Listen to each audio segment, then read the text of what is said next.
Hey guys, welcome to Compete Exam. हमारे channel Compete Exam पर आप सभी का स्वागत है। ये वीडियो कहानी पालमपुर गांव की का दूसरा भाग है। अगर आपने इसका पहला पार्ट नहीं देखा है तो इस वीडियो के आई बटन या फिर इस वीडियो के डिस्क्रिप्शन में जाकर लिंक पे क्लिक करके आप उस वीडियो को देख सकते हैं।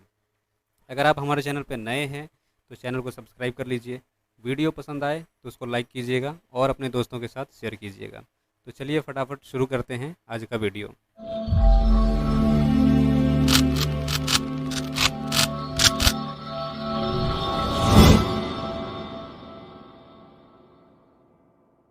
दोस्तों, लोगों के पास जो ज़मीनें हैं वो सीमित हैं।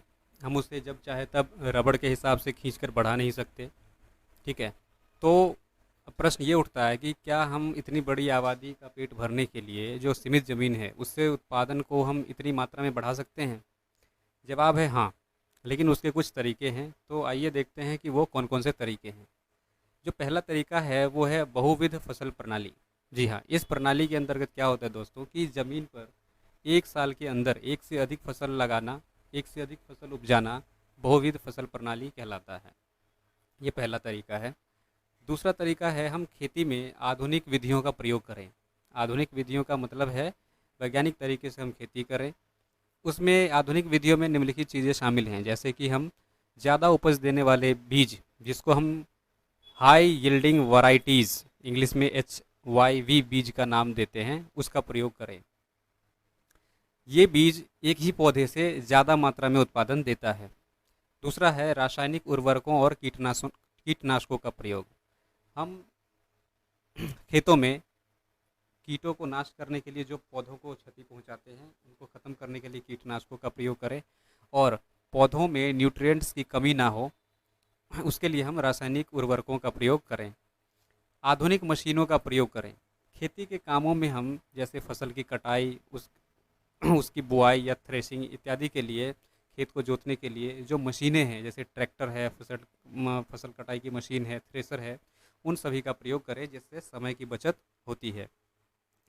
हमारे पास सिंचाई की उत्तम व्यवस्था होनी चाहिए, जिससे पौधों को पर्याप्त पानी और समय समय पर पानी उपलब्ध हो सके। तो इन विधियों का प्रयोग करके जो है हम सीमित ज़मीन से ज़्यादा उत्पादन प्राप्त कर सकते हैं। दोस्तों, इकोनॉमिक्स में एक टर्म आता है हरित क्रांति, जिसको इंग्लिश में ग्रीन रेवोल्यूशन बोलते हैं। इसका मतलब क्या है? इसका मतलब है कि कृषि में या खेती में आधुनिक विधियों का प्रयोग करके जब हम उत्पादन में बहुत ज़्यादा वृद्धि करते हैं तो इस प्रक्रिया को हरित क्रांति कहा जाता है। अगर हरित भारत के संदर्भ में अगर पूछा जाए तो फादर ऑफ ग्रीन क्रांति, हरित क्रांति के जनक MS स्वामीनाथन को कहा जाता है, जो कि एक कृषि वैज्ञानिक थे। अगर विश्व स्तर पर पूछा जाए तो father of green revolution Norman Borlaug को कहा जाता है। दोस्तों, हरित क्रांति आने से जो है उत्पादन में बहुत तेज़ी से वृद्धि हुई है। हम जो है आत्मनिर्भर बने हैं बहुत सारी चीज़ों को उत्पादन करने में, लेकिन उसके कुछ बैड इफ़ेक्ट्स भी हुए हैं। आइए देखते हैं कि हरित क्रांति के दुष्प्रभाव क्या क्या हैं।